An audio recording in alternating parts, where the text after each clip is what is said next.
अस्सलाम वालेकुम viewers. Drama serial में के पिछले एपिसोड में आपने देखा कि किस तरह जैद उस आदमी को पकड़वाता है ताकि उससे सब कुछ उगलवा सके।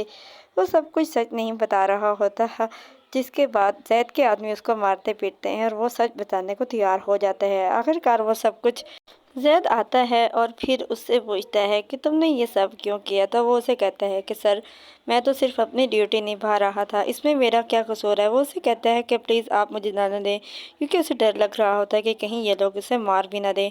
जैद अपने आदमी से कहता है कि इसको जाने दे। तो कशमाला सबको इकट्ठा करती है और कहती है कि मैं रेहान से डिवोर्स ले रही हूँ। वो कहती है कि सॉरी, मैं आप सबको इकट्ठा करके एक गलत खबर सुना रही हूँ, लेकिन मेरे पास कोई और ऑप्शन नहीं है।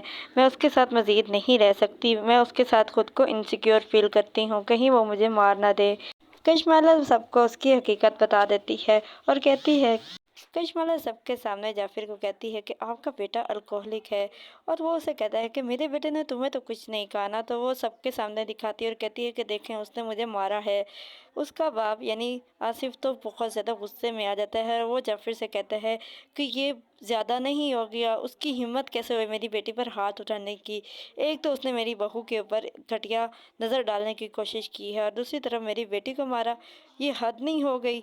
अभी ये बातें चल ही रही होंगी कि ऊपर से जैद आ जाएगा और वो रिहान को मारने पीटने लग जाएगा। उसे कहेगा तुम्हारी हिम्मत कैसे हुई आयरा पर गंदी नज़र रखने की, मैं तुम्हें छोड़ूंगा नहीं। मुबशरा और उसके वालिद और ससुर उसको छुड़ाते हैं।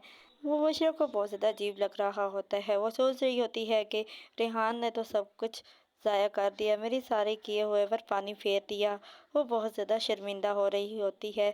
जैद अपने ससुर से पूछता है कि रिहान ने आखिर ऐसा क्यों किया, क्या आप उससे मुझे पूछ कर दे सकते हैं।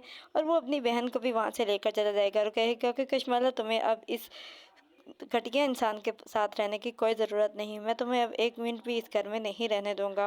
और वो उसे भी वहाँ से लेकर चला जाएगा। उसके बाद जैद आयरा को लेने के लिए जाएगा, लेकिन आयरा उससे कहेगी कि मुझे तुमसे तलाक चाहिए, मैं तुम्हारे साथ अब मज़ीद नहीं रह सकती। तुम्हारे बाप ने अपनी में तुम्हें आग कर दिया है। अब मुझे उस घर में एक मिनट भी नहीं रहना, क्योंकि मैं वहाँ पर सिक्योर नहीं हूँ। अगर तुम्हें मेरे साथ रहना है तो मुझे अलग घर लेकर देना होगा। कृष्णमाला इधर अपने बाप के पास आएगी और उनसे समझाने की कोशिश करेगी और कहेगी कि आपने आयरा की ज़िंदगी के साथ खेलना चाहा और आपने देखा है कि आज आपकी अपनी बेटी की ज़िंदगी ख़राब हो चुकी है। वो अपने बाप को समझाएगी कि आपको आयरा को मनाकर घर लेकर आना चाहिए। अब हो सकता है कि कशमाला जो है वो अपने बाप को समझाने में कामयाब हो जाए और वो उसको सीधा कर दे और वो आयरा को लेने चला जाए। आयरा तो वापस आ जाएगी, लेकिन इधर मुबशरा जैद को कहती है कि ये लो डाइवोर्स के पेपर्स हैं और ज़बरदस्ती के इस रिश्ते को तुम ख़त्म कर दो, क्योंकि मैंने बहुत ज़्यादा कोशिश की इस रिश्ते को निभाने की, लेकिन शायद मेरी किस्मत में नहीं है कि कोई भी मेरे साथ ज़िंदगी गुजार सके। ये बात सुनते ही जैद तो परेशान हो जाएगा, लेकिन जैद उसे कहेगा कि मुबशरा, तुम्हें याद है ना कि तुमने एक बार कहा था कि कुछ भी हो जाए तो मुझे डिवोर्स नहीं दोगे, इसलिए मैं तो तुम्हें किसी सूरत में डिवोर्स नहीं देने वाला। इस तरह आयरा भी उनके साथ आकर रहने लग जाएगी और आसिफ भी सीधा हो जाएगा और फिर जैद अपनी दोनों बीवियों के साथ खुश रहेगा।